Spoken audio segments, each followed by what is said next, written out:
Good morning, everyone, and thank you for being at the Public Safety Committee meeting this morning.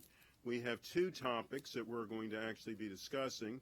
The first is a briefing from the State's Attorney's Office on crime prevention initiatives, and then we're going to receive an update from the Public Safety Department contingency plans for the radio systems disruptions.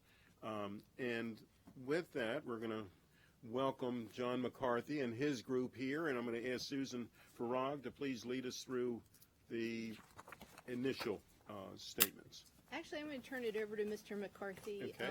Basically, it's just I stated pretty much verbatim in the packet items that I selected from the PowerPoint presentation, which he has for you today, and I'm happy to thumb through that as Mr. McCarthy speaks today. Very good. Thank you. We like to do that, but you should cut on your yeah, there you go. Feel free to interrupt me anytime. With me today, I have Phil Andrews, some of you may remember him. I do. I know him. Many years. Georgine DeBoer, who she has a variety of things that she takes over for me, including my truancy prevention program, as well as my teen court. And George Sims, who is head of my community outreach team, who is the senior lawyer in the office after me. Wow. The oldest guy on the block. Wow. George is second. Yeah, George, you look so much younger. I don't understand how that works. I don't know. You Yeah. had a handicap. You went to St. John's. Oh, I see. All right. Exactly how that works. Yeah. But may I say, there's a number of things. I really welcome the opportunity to talk about some of the things we're doing, and it's interesting. I even had some of these aspects of some of these things. The first thing I'm going to talk about in terms of marijuana. I don't know that we publicly talked about it enough that people understand some of the things that you do that I think are relatively progressive and way ahead of the curve in a variety of what prosecutors are doing around the state of Maryland. And maybe we have just not publicized what we're doing as much. I want to begin with something that's not in the original handout I gave you, but is called Public Integrity Division, Conviction Integrity Division. And may I say to you, if you go to our website, you can see that we have, in fact, created a Conviction Integrity Division within our office. It allows a citizen, a defendant, or a defendant's lawyer who feels that there's been something wrong with a conviction that may have occurred years ago to petition. There's a downloadable PDF form that's on our website for anybody to fill out, and we have ways in which we are screening that within our office. Again, we are looking to ensure that anyone who stands convicted of a crime in Montgomery County was not convicted because of either perjured testimony, suborn testimony, information that was not supplied in the discovery process, and if we ever discover it, or if it can be shown to us that we incorrectly prosecuted or convicted someone, we are always going to look back at that. And I will tell you, I think a lot of the more progressive offices in the country are doing it, and I want to let you know we are doing it as well. I invite you to look at our website. I'm going to talk about a number of things today: office policy, alternatives to prosecution, school-based programs, and community outreach. I think each one of these things, I think, is designed to address issues of over-incarceration, over-arrest, and to bring some sense to the criminal justice process. Let me begin with marijuana in the state of Maryland was decriminalized about 5 or 6 years ago now, when if you had a de minimis amount, it was under 10 grams. You got a civil citation rather than a criminal citation. I will tell you at that point in time, I predicted wrongly that probably by now I anticipated we would be in full legalization, to be perfectly honest. That's what I thought. But I brought all the 9 different chiefs of police for the departments that are in Montgomery County, and I suggested that when it comes to simple possession of marijuana, we not criminally prosecute it. And we have not for going on 6 years. We do not prosecute and have not prosecuted simple possession of marijuana. Because what happens is, uniformly, anyone who is found with marijuana gets a civil citation. It's not criminalized. And what's happened, we also have saved you taxpayer money in a variety of ways. Because you have a marijuana case and virtually nothing, folks, to be very honest, nothing really happens when they go to court on a marijuana case. But we don't spend money on police overtime, and we don't test the drugs.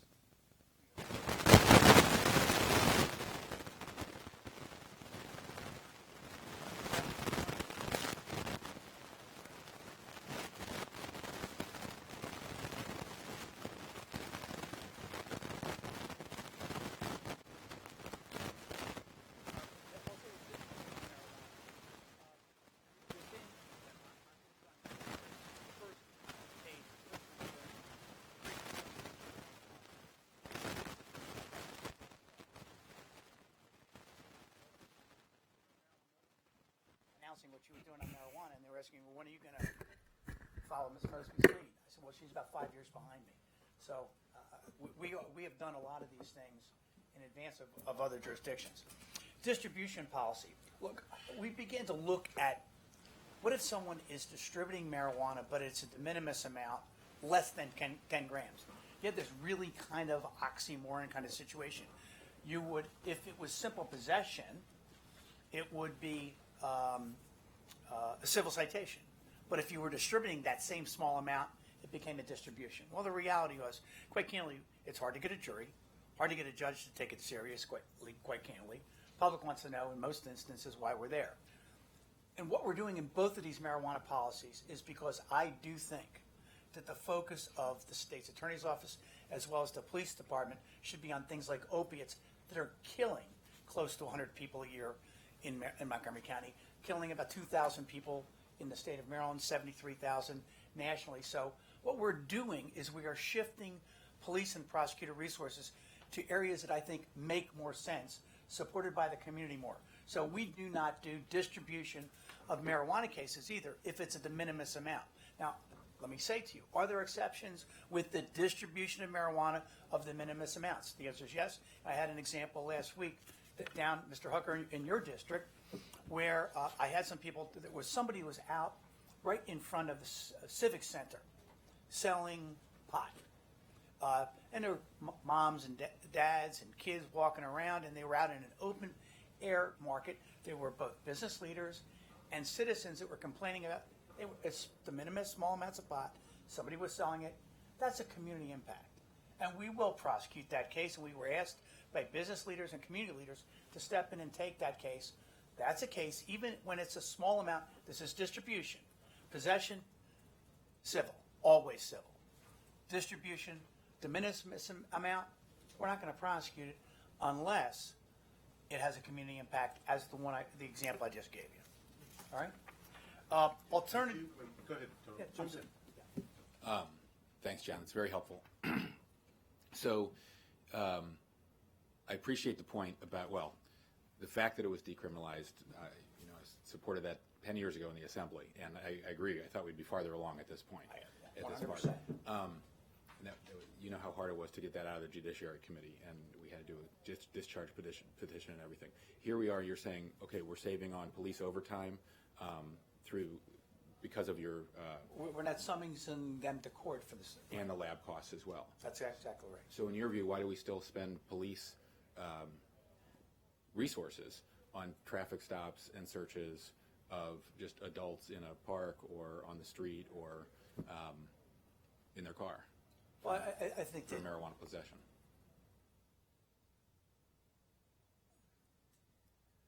I don't know how much of that goes on. I don't know if they. I don't know how a quick answer to your question. I do think that the focus of using police resources should be on drugs like any opiate.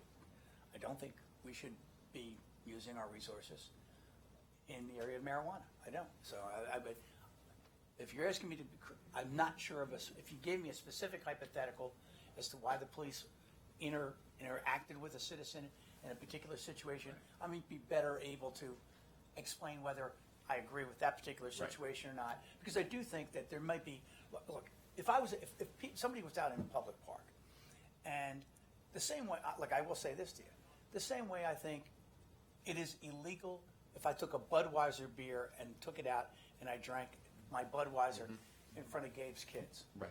Or your children. Right. That's illegal. Right. I actually think that public consumption of marijuana also should be illegal because I think, there's other people you're impacting in the community. So if a park police officer is going up to somebody who is using a drug in front of a family or other people in the community, Sure. I could absolutely justify. No, what I they're understand doing. that. You just to put a little more context, we get frequent complaints from adults who were searched or were detained on the street because they smelled of marijuana, not because they were smoking openly. And the incident we've all seen on video over and over in White Oak, that was a prolonged search of all those young men. Oh. Right. So that's a fair amount of police resources, and obviously it's led into other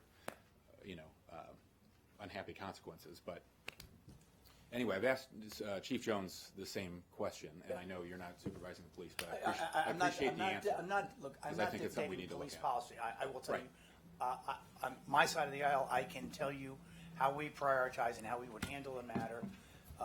I think that's part of an ongoing conversation about the appropriate use of police resources.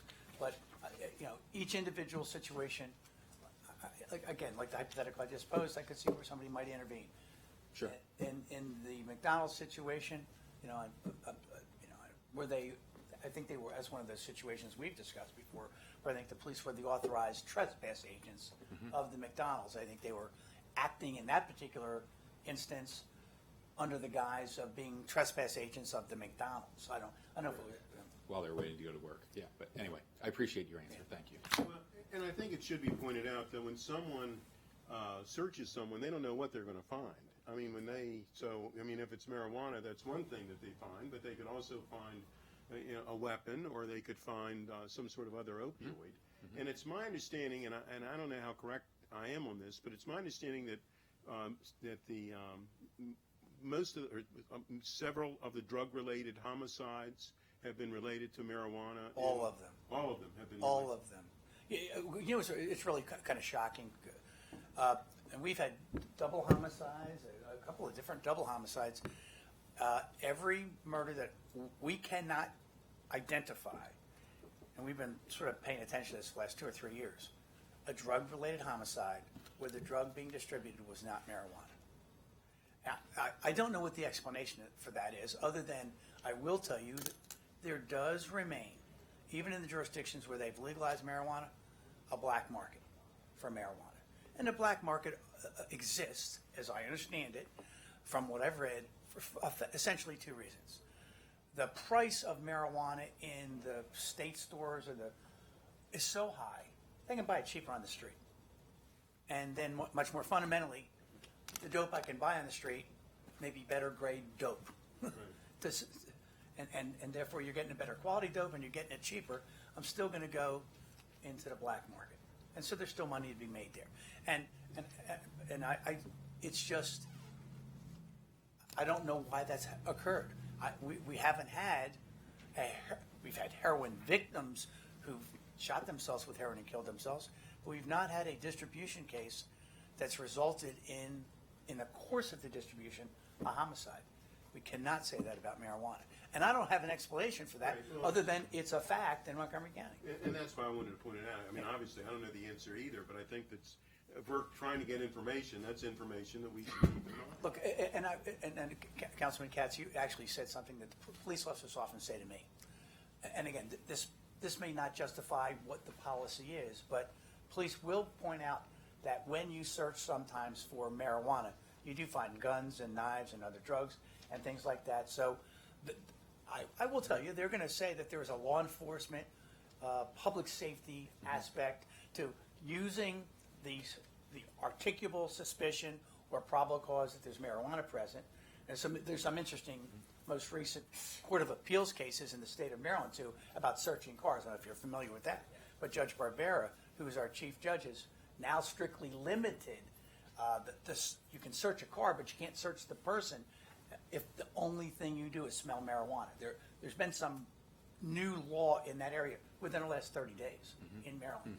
And as a matter of fact, we've been writing a memo for the police to teach them the new law, because one of the things I am proud about is the only prosecutor's office in the state of Maryland that has a teacher at the police academy is the Montgomery County State's Attorney's Office. I have a full-time instructor at the academy and have had one for 13 years. And I'm very proud of that. So we get involved in a new change where citizens have different Fourth Amendment rights. I can tell you, Christina Rodriguez helped draft the memo to educate those who are currently in the academy, and a memo that went to the entire police department about this new case. It actually limits, what it does, it limits the right of the police to search the person of a defendant if the only thing they smell is marijuana. They have to be able to articulate, because the smell of marijuana only means that there's marijuana present. But possession of marijuana under 10 grams is a civil matter. There's no such thing as a search incident to a civil matter.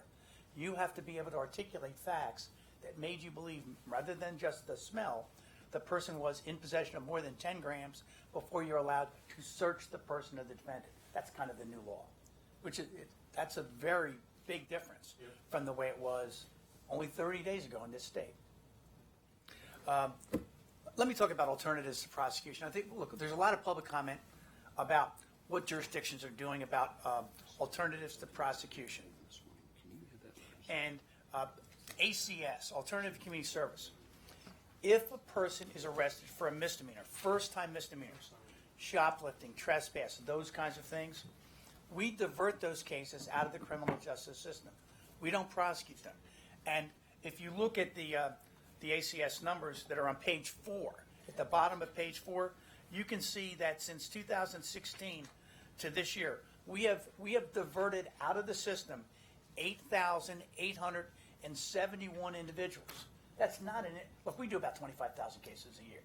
But this is one of our programs where you go into the program, and you can see all the way down the bottom, about 82% complete the program. If you complete the program, your record is expunged. So there's 82% of nearly 9,000 individuals who are first-time offenders. We're not putting them on probation. We're not putting them in jail. We're not labeling them as criminals. We're diverting them through community service. You can look at the number of hours that, I think the hours is there. 235,000 hours of community service, picking up trash in parks, along roadsides. That's the kind of stuff, that's how they give back to us. If you go to the intervention, on page 5, top of page 5, intervention program for substance abusers. I've already told you that we do not prosecute possession of marijuana, but there are other drugs alive and well in Montgomery County. If you are a first-time offender who is in possession of any other drug, this is possession, not distribution, we have the intervention program for substance abusers. From 2016 to this year, we have diverted 2,515 individuals into that program. So that's separate and apart from the fact that we don't prosecute possession of marijuana. These are not distribution cases. These are possessions. This is an educational component where we try to get people health information about the drugs they're using. If you complete the program, your case is expunged. You have no criminal record. You're not on probation. You're not in jail. Between the two programs I've just talked about, we're talking about diversion of about 11,000 cases into education and prevention. Right? Adult drug court. I know, Councilman Katz, I know you were on the committee that put this thing together. And I know Phil, who was the chair, Phil Andrews, is sitting behind. Drug court, for mental health. Phil, I'm sorry, that's right, the drug court. We are now serving, there have been 440 participants to 2006, 94 are currently enrolled. There's a recidivism rate of 31%. But may I say to you, almost everybody in there probably had 5, 6, or 7 prior convictions. You can have perfect attendance and 100% rating if you cherry pick your offender. When we do this drug court, and I will tell you there was a fabulous judge recently retired here in Montgomery County, Nelson Roop, who founded this. There should be a Mount Rushmore for people doing great things in Montgomery County. Nelson Roop's picture should be on the Mount Rushmore. There's a 31% recidivism rate, but we're successful with 69% of the people. That's a great number, and we do look. And I will tell you, if you're on this side of the aisle where you're worried about public safety, we take risks with some people. We take risks, and sometimes, and the same thing is true in mental health court. There is a risk to someone who's elected to maintain public safety endorsing and embracing mental health court. I embrace it entirely. I'm the Cal Ripken of mental health court. I've been to every graduation ever. I've never missed one graduation, and I think we're up to about 18 or 19 graduations. But you can see the numbers are here too. And there is now an intervention track. We're in the process of beginning another track for another cohort of individuals. Those are the repeat drunk driving offenders who don't seem to be doing as well without it. Look, let me tell you, how long are you in drug court? The average person's in drug court 33 months. One of the reasons our drug court works is if you read the studies about people who are addicted to opiates, you will find out that people who are addicted to opiates, in order to be successful in interventions or treatment, they usually have to go 9 times before they're 9. That's the average for a successful participant. First time someone goes into treatment for an opiate because of the chemical changes in the brain, usually they go 90 to 120 days. What percent come out cured of the opiate addiction? Nationally, 4%. You still have 96% of the problem. One of the great things about this program, and I thank very much the County Council for its support of this program, and there's some other public-private agencies that also, the Bar Association for Montgomery County is heavily invested in this through the Bar Foundation. That 33 months makes a difference. That 33 months makes an absolute difference. But you can see the numbers here of the total number of cases that have gone through here during this period of time. If you go to mental health court on page 6, look, I wanted a mental health court for a long time. I will tell you there was some resistance generally from the judiciary because you can have domestic violence dockets. You can have dockets to do mental health. You can do dockets for drunk drive. If you are running and administering the court, having a specialized docket for every different kind of crime is a difficult thing. We lobbied very hard to the chief judge of the district court, and I will tell you, John Morrissey, who is the chief judge for the entire state of Maryland, is a huge advocate of mental health courts, and with the support, he gave Montgomery County another judge to make sure that we got mental health court. So this is where you were involved, Yep. and Phil was the chair of putting everybody together. We have a maximum capacity of 100 people here. We started with 50. I think the county council saw the wisdom of investing in this, and you doubled it after about a year because we filled our 50 capacity almost overnight. So again, the numbers are here.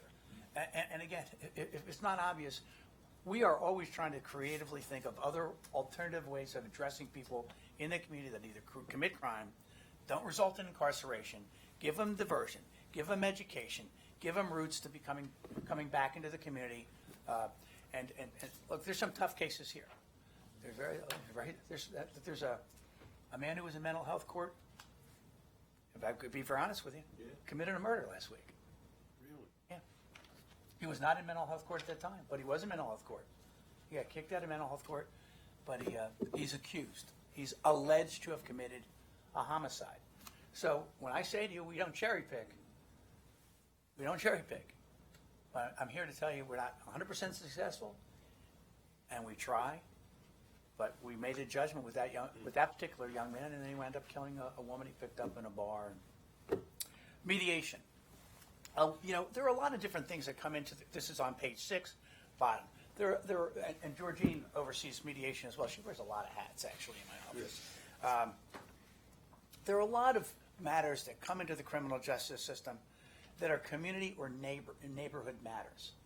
It really does not serve the purpose of putting someone in jail, on probation, or even litigating the matter. So what we attempt to do is if we have these two people living next to each other and it's about the dog pooping on the yard or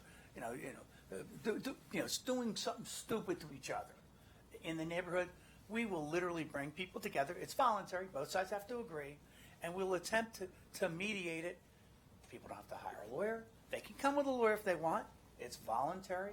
And we're trying to resolve this matter, not with someone going on probation, not with someone going to jail, trying to resolve it because the mediation solves the long-term matter problem in the neighborhood, and hopefully, they just get along better. And actually in mediation, one of the things, if anybody ever talks to mediators, a mediator can do something a judge can't do because they can come to an agreement that's broader than the criminal matter, because the issue that made these two neighbors fight with each other may really be a variety of different things, and they may agree peacefully to actually execute a signed agreement. So I will abide by these conditions, you abide by these conditions, criminal matter closed. We walk away. School-based programs. Look, a lot of what we do, some of these programs address adults, some of these programs address kids, but the school-based programs, let's talk about Choose Respect. Choose Respect is a program that generally, and we do have multiple partners here, so in some of these things I'm about to talk about, I am not here saying that the State's Attorney's Office is solely responsible for, we may be the driving force behind a lot of these things, but we have lots of partners and lots of helpers, and they're listed in the paper that I handed you out. So I'm not here taking full responsibility for this. But as a long-term goal of driving domestic violence down, we thought it would be a great idea if we began to educate young people at that stage of their life when they began relationships with members of the opposite sex. So you talk about what is, is the boyfriend who texts you 500 times a day a good and loving boyfriend, or is that a controlling behavior that's really not healthy? We know that in teen dating relationships, there is violence in about 30% of teen dating. This is physical violence, and about 30% verbal threats and other things to a larger number. So what we do, and I think this is an extraordinary number, we have done 493 Choose Respect presentations between, I think, And John, I think we should point out, it's not just of the opposite sex, it's of the same sex as well. It's any relationship at all. oh, Yeah, you had said it, yeah, absolutely. yeah. As a matter of fact, some of our, Yeah. I thank you for pointing that out, because in one of our last seminars, it was a young woman who had a girlfriend, and something happened in that particular relationship, and she spoke at our conference. So you're absolutely correct. And we also have a Choose Respect conference that we run. We do it in collaboration with Montgomery County Schools. The thing is just, maybe we started this thing out, we had 25, 30, 50 kids come. Now it's hundreds. When you go, the auditorium over at Richard Montgomery is practically full on Sunday afternoon when we do that. And there's some people from the media that help us get out there, from the different radio stations. The schools are in cooperation with us. They try to get the word out. And, people like Debbie Feinstein and dozens of other people in my office are just fabulous about this. This is a great program. It's healthy. It's educational. In the long run, the hope is not only to have impact for the kids in those dating years, but in the long run, to know where the barriers, or I guess, where the limits should be in terms of relationships. Go ahead, please. Yeah, General sure. question. So, and I'm familiar with a lot of these programs. Yeah. They're fantastic. You have an And you got incredible. to cover your, Sorry. Yeah. I think I've learned that by now. Two questions. In terms of referrals to nonprofit organizations or health and human services, I know you guys are very proactive in collaborations and sit on a lot of positive youth development initiative meetings and Yep. whatnot. Yeah. Are you finding that there's enough capacity within those organizations to make referrals to, or are there certain gaps, whether it be mental health, whether it be drug related, and what are the organizations, put you on the spot, that are especially helpful in terms of their partnerships? The reason I ask is because I'm curious, but also the company is about to revamp its grant process next year and more proactively partnering with the executive branch. And it's an opportunity for us to reset, look at organizations that are really especially effective in areas that are having an impact. George, I'm going to invite Georgina and George to come up. And Phil, if anybody, I'm going to invite my staff with me. And look, when you talk about under capacity for different programs, we didn't get the truancy yet, but look, I think we have 8,000 or 9,000 kids that are habitually truant. 8,000 or 9,000. I think that's the definition under the.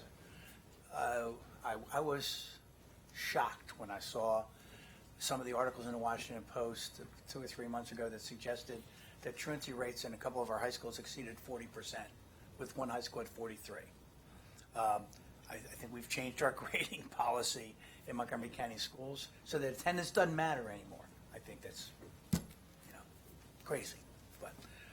Did you say So- visually truant? What? What was the adjective you used? Visually truant? Habitually. Habitually truant. Thank you. That makes more sense. The Okay. Department of Education in the state of Thanks for Maryland. clarifying. No, the Department of Education in Maryland has a term, chronic and Yep. habitual truant. Yep. They define the term, and then it's all based on how many days of school you miss. And I was shocked to find out that a number of our high schools exceed 40% of kids that fit into that category. You know, I think the article was, is a high school diploma in Montgomery County worth what we think it is when kids don't go to school like that? So may I say that, do I see a shortage of abilities and resources? Clearly when it comes to dealing with the issue of truancy, and maybe a lack of consistency in overall county policy in addressing that issue. I guess when it comes to dealing with the opiate crisis, obviously I don't know that there's enough resources available for treatment. I mean, I know we're constantly trying to find dollars for treatment, and even what we're doing there. Mental health. Look, 1 out of 3 people come into the criminal justice system, roughly, the most profound or pronounced thing they have in existence is a mental health issue. Do we got 42, okay, here's a classic example. I think we have 42 or 41 beds in the mental health ward at the jail, and I don't know what last year's number was, but generally when Rob was here and I got the numbers, maybe we would have 21, 22, 2,300 people a year going through our jail, screened initially with a mental health issue, and we got 41 beds. So and we need services for those people. So mental health, truancy, opiates. One of the best One of the best partnerships we have is with SASCA, Screening and Assessment for Children and Adolescents, and a lot of the different programs that we have. In the Teen Court program, not only was Montgomery County the first ones in Maryland to bring on a teen court 21 years ago, but we also immediately partnered with the health department. So any child coming through this program gets an assessment by a licensed clinical social worker for any substance or mental health issues. Last year, the American Medical Association came out with the directive or the suggestion that every teenager get a mental health evaluation because of what they're dealing with. So we're able to address concerns that the parent may have or may not even know about in their house and make the appropriate recommendations. So that's all through SASCA. We've also partnered with them with our truancy program to do referrals there. We have a great working relationship with Regina Morales and her staff. And also our summer camp, they came out and did education. So that partnership is huge, but there have to be the clinicians there to be able to see the kids as quickly. When you have to tell a child you have to wait or a parent, you have to wait 3 weeks for an appointment with a child who clearly is in crisis, either with substance or mental health, that's a huge issue. So that's a very good partnership that we have in that. Good morning. So it still didn't work. Good morning. I would say some of the agencies that, we work, as you know, with a lot of agencies. Obviously, Montgomery County Public Schools, we're there. When I leave here today, I'm going to Kennedy High School to sit on one of the cluster projects that we have in the schools where we solve problems, not just us, but other agencies. So we go to the school and help solve problems with children and families that they have. So we work well with them. Obviously, the health department is there at the table. Health and Human Services is there. Child support. The things, though, that I've seen that I think where we need better, or I guess more services, would be the treatment for people with opioid issues. We serve on a group called Overdose Fatality Review Board. So this board meets and they review cases of certain people who overdosed and died on opioids. And what we find in some cases that some people are in treatment and they have to leave treatment for one reason or another. And then they're referred to another place, and a lot of those folks never make it to that other place. They relapse between one treatment and another treatment. So I think the handoff between treatment facilities, I think, could be better. And also, I think mental health services for youth. We do have mental health services for youth, but many times we get calls from parents whose children are in crisis. They haven't seen their child. They don't know where their child is. Their child is a runaway, and they're looking for help. They're looking for someone to help. And for some service, some mental health services for their child. And so I think that could be improved. Yeah, I would just add that, Phil Andrews, that the mental health court created tools that weren't available before and services for a group of people that weren't served well by the criminal justice system. The funding that the council gave for therapists was the main additional funding that made that possible, because the state's attorney's office, the courts, the public defender were already involved in these cases, but the mental health therapists were not in a typical case. So that was a big change. And that created partnerships with providers that weren't there before and helped get people services who wouldn't have been able to advocate for themselves. There's also been some indirect effects. Frederick County, for example, has just started a mental health court program in their district court. They came and sat in on some of the programs here, so that's now up and running. Arlington is starting one now. Fairfax County has a mental health court docket now. Those weren't there 3 years ago, 2 years ago. And Judge Raisin, who is the mental health court judge for the Baltimore City Circuit Court, was the judge that ordered the state to make more beds available and held them under contempt if they didn't. So that kind of pressure has opened up some additional services that wouldn't have happened if there wasn't, a mental health court there. So there's some indirect effects that are helpful as well as that. But there's definitely a shortage of treatment. There still is, and that's not new. That's not news to you. And we use the term mental health court, and it is a court system, but obviously it's a coordination system as well. I mean, the first time Lisa and I went over to I guess it was the circuit court when they had the first two people that came through, and we were sitting near the back where the therapists were sitting as well, and I heard them say, because they make them sign a statement, and letting people out that they have to agree to certain. So I think it was several pages that somebody had to sign. And the therapist behind us said, make certain they sign that they're going to take their medications. Make certain they sign, I mean, it was all of these lists, and it was the right thing to do, and the families couldn't get them to do it. And this was an opportunity for somebody to get themselves back on track the right way as quickly as possible, but it's not a quick system, to get themselves back there. And it really is. It's been, as you say, it hadn't been 100%, and unfortunately it's not going to be 100%. But it certainly percentage-wise is pretty impressive. And the recidivism rate for mental health courts, it goes down too. The people that we're seeing there, it's like the drug court. Yeah. We've seen them many, many times before. I remember that when we were going through, when Phil was chairing this thing, there was one individual that Rob Green said, we'd seen that they saw him 28 times or something. 27, I think. 27 times in a year. One guy. 27 times. You take him, you put him in mental health court, and you eliminate 27 contacts, and maybe he comes back once or 27 bookings. 27 bookings, 27 expensive. court appearances.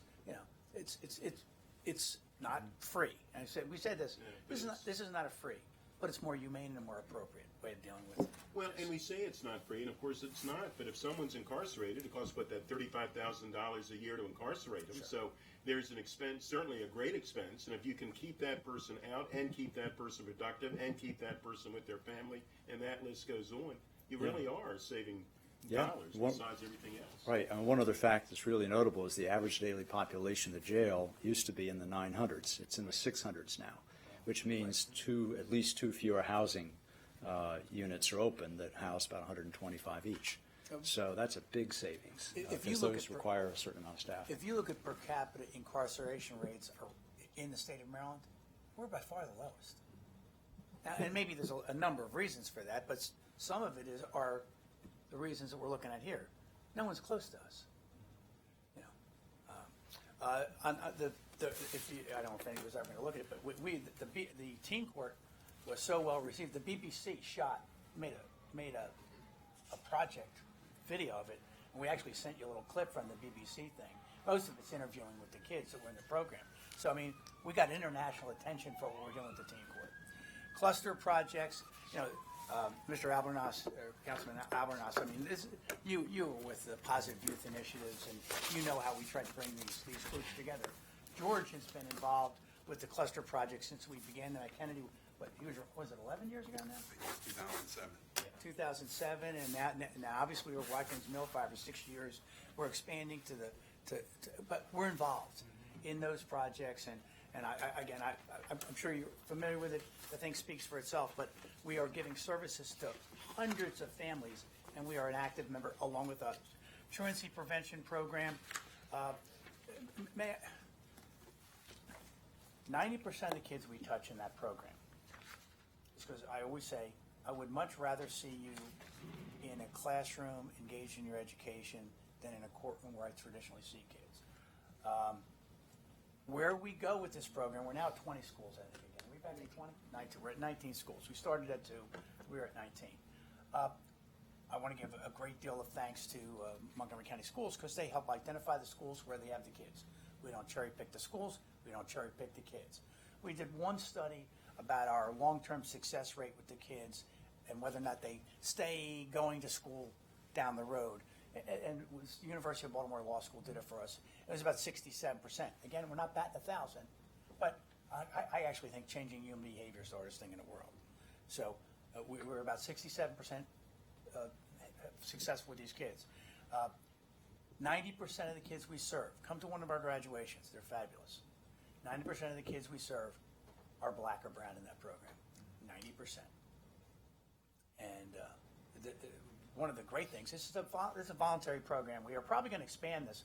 Carla Smith is a circuit court judge, came to me. She's one of the juvenile court judges, and she said to me, can I sentence someone as a condition of probation to participate in truancy court? I thought it was a great idea. Now, we can only do that at the schools where we already have an existing program, but Judge Smith was seeing young people in her courtroom who she said, this child needs the services of truancy court. Can I do that? And I told Judge Smith we would accept them, and we're going to try to be creative. Can we go beyond the 19 locations we are? I don't know. I don't know. I can promise that, but Well, at the current staff level, that's something that we'll look at as best we can because the need is out there. We're starting this semester in Rosa Parks, which we haven't been before.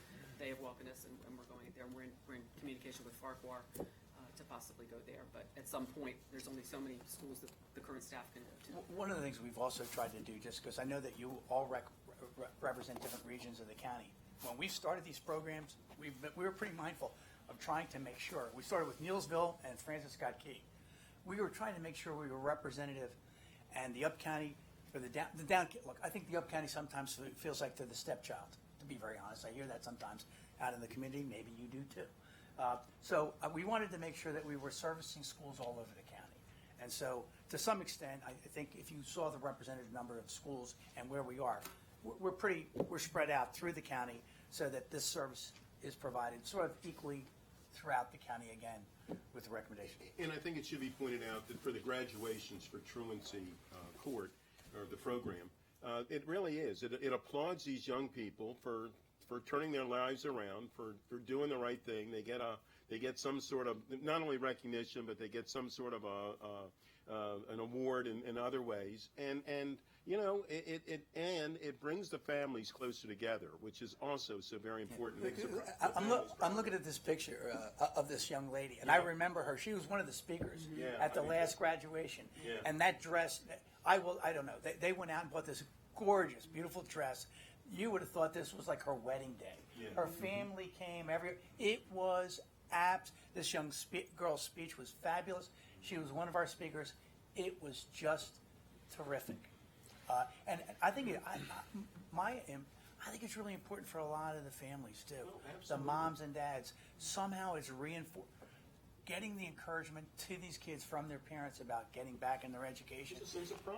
And I'll tell you, it's a huge deal. A lot of these kids aren't the kids in sports. They're not the kids in the play. There's no other thing for the parents to celebrate with them. And when you see, I mean, we've had responses from, I'm bringing 6 members of my family, 8 members of my family. You saw them. And the parents where the 2 parents of different homes, come together with the child. So it is nice for them. They're celebrated, and they feel pride about themselves. And we also give them the tools to carry them through. We help them with self-advocacy and how can they, because we're gone after 10 weeks, but the counselors, and we work well with the school staff and to give them the tools to continue throughout. And as we all know, that many times someone becomes incarcerated because of a lack of education. And if we can keep that young person in school, and because we've gone, others have gone too, for the GED graduations inside Clarksburg. But if you can keep that young person in school and happy to be in school, to enjoy school, then you've saved another whole step at it, and their lives as well. So it's all important. We went to the orientation for the Truancy Court Prevention Program. Guy used to be the Deputy Director of Federal Prisons in the United States. Is now a volunteer in our Truancy Prevention Program. I mean, an extraordinary man. I met him the other day. Mike Dursa. John Vanger. John Vanders. John Vander, and then we had, and then Fred Evans, who was a principal in Montgomery Mike County. Dursa. Mike Dursa, who's a school board member.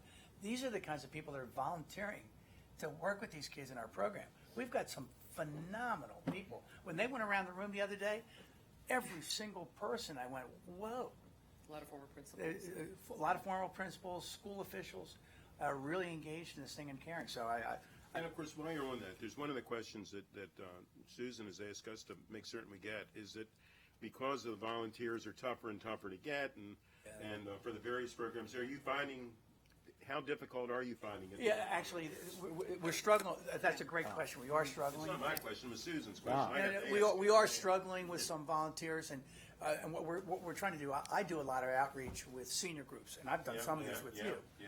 And I have groups at Oasis and down in Bethesda and at Johns Hopkins and stuff, and I do a lot of these programs. What we're trying to do is actually reach, and these are phenomenally talented people. We're trying to reach out to some of my senior groups to find some additional volunteers, but we to be very honest, we probably need 5 or 6 right now. We need about a dozen. Yeah. And For- we for- start in so 2 weeks. we need more volunteers. Do you have a flyer or something we can circulate? We'll Yes. get Yeah. that. Yes, absolutely. We do need Yeah. more volunteers for this. Okay. And we're really trying to partner. We partner a lot with Montgomery College. We're really trying to get some younger volunteers. These kids relate better to the way our program is. They meet with 2 mentors, and then there's a panel. Well, the 2 mentors is the volunteers that we need. And that part is where you can relate to the child, get them to feel comfortable. And when you have someone closer to their age than we are, that definitely Yeah. resonates with them. So we're really trying to outreach there if we can. I spoke to Officer Joe Lowry with Montgomery County Police over the weekend. He was one of our mentors at Ridgeview, and sadly Ridgeview's not participating this semester. And he said the first week of school, 3 kids from Ridgeview who were 9th graders at Quince Orchard came up to him, and they were so happy to see him and see a face that they recognized. So you even have it going into the high school. So we value our relationship with Montgomery County Police. Unfortunately, they're not able to participate as much as they used to, the school resource officers. But we really need more volunteers for this program. Well, and we all send out newsletters, and that should be something that we keep in That's what mind. I'm- yeah.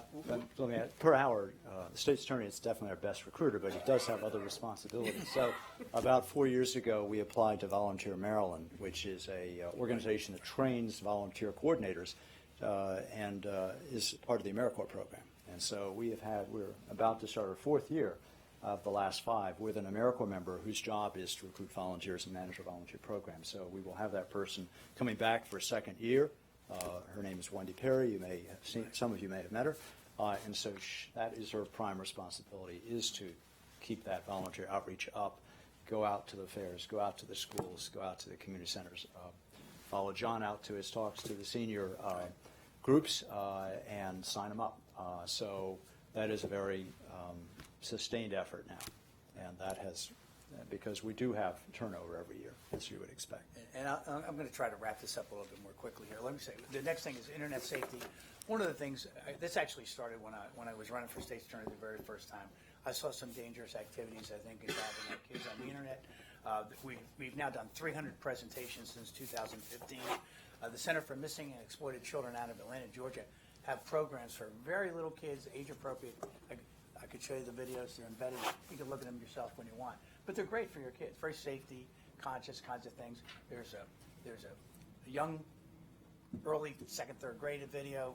There's some middle school stuff, and there's a presentation for adults, kinds of things that they could do to help the kids navigate this. We also have integrated the anti-bullying program into it, which is an issue that we were asked by the schools to kind of make part of our program, because bullying in the schools is a pronounced problem. Bullying leads to fights and other activities that are not peaceful.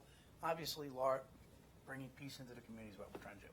We did start a summer academy this summer. This is on page 10. This is the first time we ever ran the Summer Academy. This was a program that was designed initially to try to address some of the same kids that we saw in the truancy court program, give us some continuity. If you look there, you'll see Durwood, North Potomac, Boyd, Germantown. You'll see the schools that we serviced this in our initial summer. You'll see the numbers for it. If I was going to be self-critical, I think we need to focus a little bit more on the down county, that whole thing. The irony here is the stepchild was probably the down county. So some of it has to do with transportation. And the school's very good. They gave us a facility to use for this program. Kids seem to love the program, and we did it over 4 weeks. Anyway, community outreach. John, the plan next year, we were at Ritchie Park Elementary. The plan next year is to do 2 weeks on this side of the county and 2 weeks probably over at Banneker, so we'll be able to pull from that side of the county. Okay. Domestic violence, public outreach. You can see there the partners that we have where we go out and we do talk about a variety of topics. There are even domestic violence campaigns that include stuff that we put on our buses and things like that. Domestic violence awareness training. Look at, I will tell you, the Family Justice Center is a model for the East Coast of the United States on how to deal with the issue of domestic violence. Let me tell you, the men and women I have that are working over there are extraordinary. I had embedded in this thing, and again, you can look at this later. 2 of my prosecutors were asked by the federal government to go to Vietnam and to be part of a federal program to help teach how to stamp out domestic violence in that part of the country. I've done it myself in Russia and the Ukraine. I've been asked in various countries to go and speak about it, but I will tell you, we, besides the fact that we are aware of the best practices, we are also a model that goes around the country and teaches around the country. I think Debbie Feinstein may be the leading expert in the country on head trauma with small children in those kinds of cases. And there again, I think it should be pointed out that it's certainly the state's attorney's office, but it's a collaboration of many other Absolutely. agencies. It's the sheriff's department, it's the police department, it's all the other nonprofits that are work with each group. No one is better than our sheriff. Darren Popkin is an extraordinary human being, and he oversees the day-to-day operation of the Family Justice Center every day. So, and again, each of these little blurbs, I think I've listed who our partners were. Never, and it's only through partnership, it's only through collaboration we've gotten to where we are. Speak Up, Save a Life. We've had 50,000 kids that are in high school have heard from us on this. Speak Up, Save a Life is basically a program where we talk to them about Good Samaritan rules that we have here in Montgomery County. If 2 young people are together and they're using drugs, let's say it's an opiate, one begins to overdose, the other's afraid to call the police because they're going to get charged with possession of heroin or whatever the drug is that the kid used. We tell 50,000 kids, if you pick up the phone, save the life of that, speak up, save a life, we won't prosecute you. We are more interested in saving lives than locking kids up. And so we've given this presentation. I'll tell you, it's enormously powerful. There's a young woman from Damascus who tried heroin one time and is a quadriplegic, who is a spokesperson for this. She might be about 24, 25, who ruined her life with this. But I will tell you, you can see where the different audiences that we have. This is only a small smattering of where we've been. But 50,000 kids have heard this presentation. That was Lynn Boynton, who. Well, Lynn started with the bar. I'll tell you a guy named Steve Chaikin, who worked for me. Steve worked with me, and then Lynn Boynton, when she was president of the Bar Association, took that on as one of her projects as bar president. So we've gotten a lot of local cooperation from lawyers in the community. So I guess we talk well of lawyers, I guess. Wow. A lot of the lawyers in this community are volunteering their time in the evening in conjunction with us and other agencies to do this. But these audiences are largely high school kids.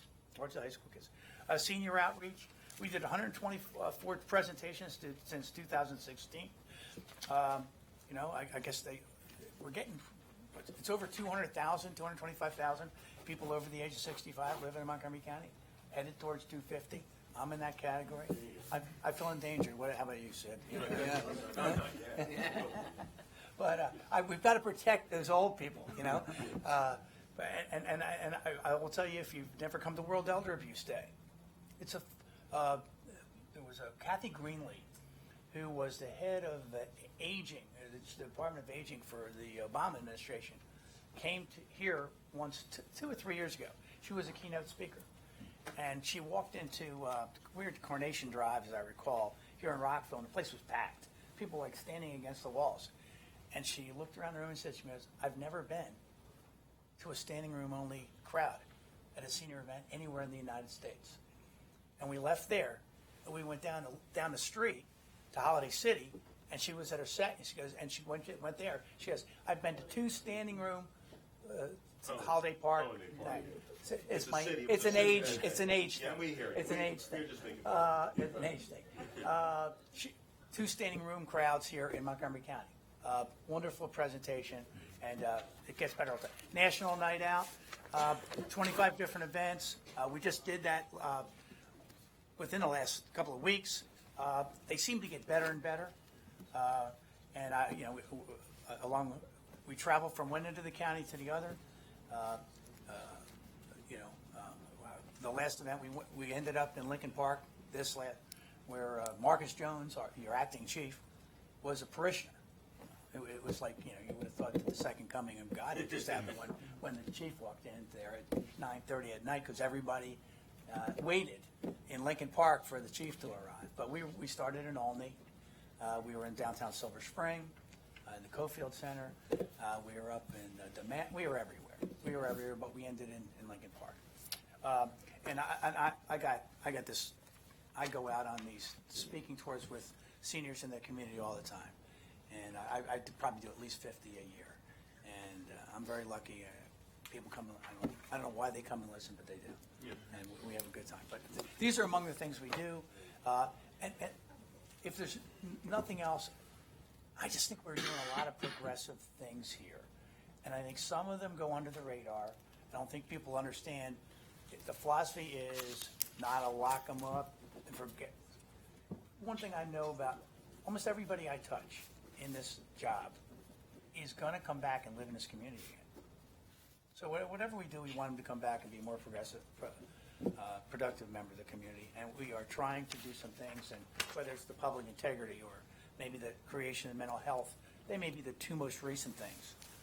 But almost everything we've looked at here, we've created, and we're always looking for things to do better at our job. So I'll certainly entertain any questions anybody has. Thank you. Susan, I think we touched on all of your questions, but I just want to make sure that you're comfortable that we did. Make sure.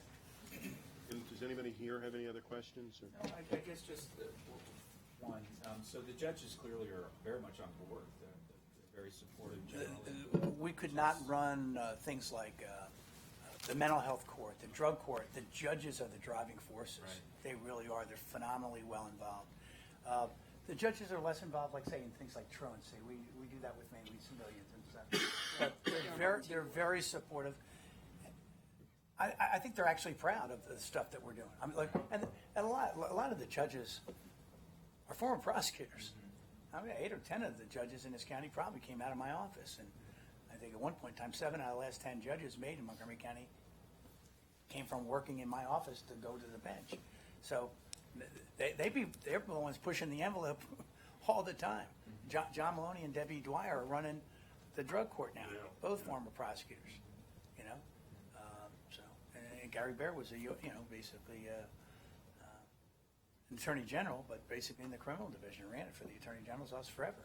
He's among the most progressive people in the county. It's sort of that just appears to be the culture. It's just the best Okay, practice. turn up- But, yeah. sorry, Yes. It just sort of appears to be the culture. It's the best practice. So there's 2 vacancies that the governor's going to be appointing in Yes. the near term, and I guess it's sort of inherently as people are appointed, there's just this culture that people walk into of being proactive and attempting to be progressive, particularly as it relates to other jurisdictions. Would you agree with that assessment, or is there some other component here, something more formal, or is it more organic? I think it's organic. I think it's what you, Gabe. I think it's what you said initially, because the The two women, Patty Mitchell's involved, but the running mental health court in the district court Marina is Sabat, Judge Judge- Sabat, and Judge Oliver. Judge Sabet and Judge Oliver. To some extent, Judge Sabet was an administrative law judge, came out from it. I'm going to tell you, these two judges are phenomenal.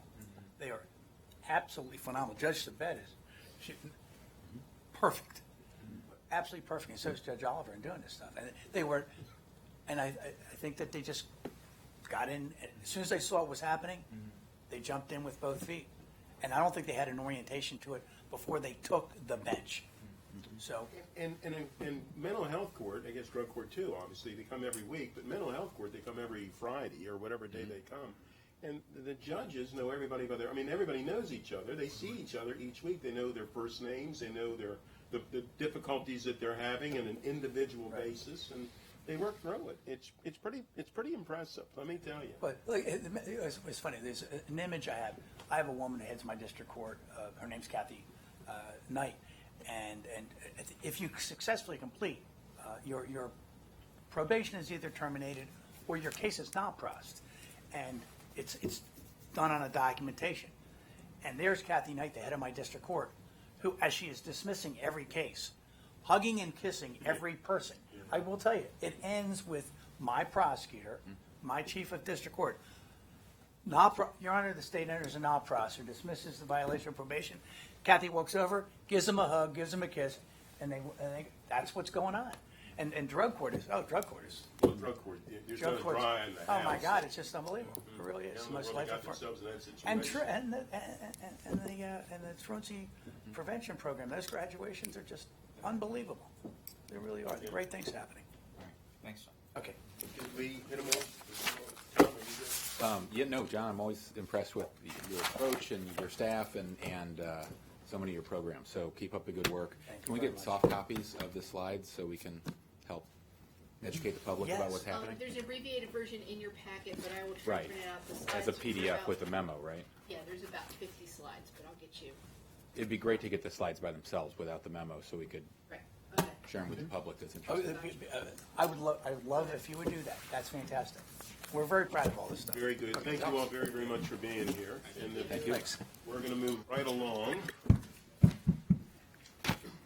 The next topic is the update on the Public Safety Department contingency plans for radio systems disruptions.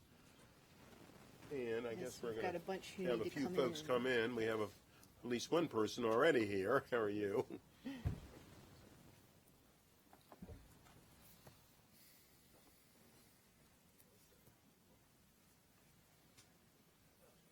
We're going to have to kick John out too, you know.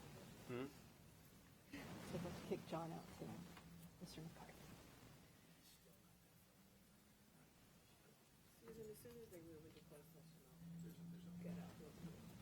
Oh, I need to turn off the AV equipment too.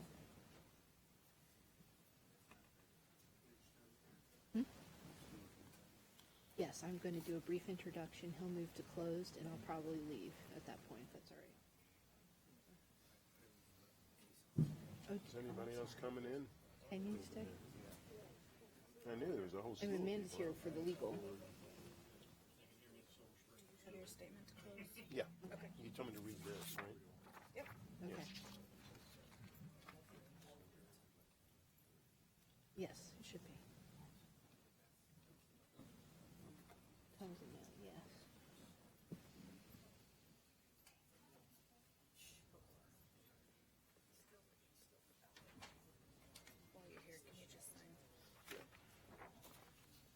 We have a bunch of folks. Yeah, it is. Council's popular today.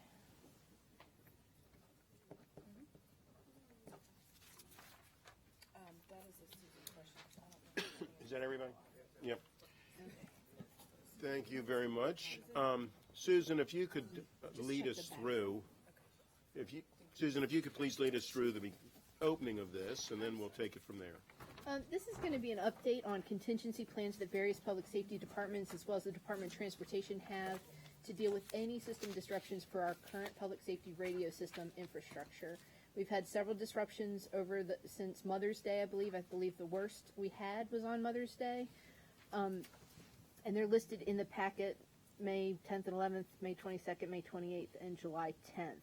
The Public Safety Communications Center also experienced a technical issue that resulted in dropped calls on July 18th, but that was not related to the radio system itself. For reasons of security, we are likely going to move into a closed session, which means anybody who's not affiliated with the direct agencies involved, I'm afraid, will have to leave, and I will also turn off the audio-visual equipment. So I'm going to be the bad cop. Sorry, police department. I'm going to go check IDs to make sure everybody's here who's supposed to be. Okay. Should we go ahead and do the proposed closed session first? Yes. We need a proposed closed session to discuss public security. If we can do that because the public body determines that the public discussion would constitute a risk to the public or public security, including the deployment of fire and police services and staff, the development and implementation of emergency plans pursuant to Maryland Code General Provisions, Article 3-305, subsection B10. Topic is public safety radio system, and we're going to need a motion to have this closed session. And we need a second. Second. It's been moved and seconded. All those in favor, please say aye. Aye. That carries unanimously. Are we good? Is everybody?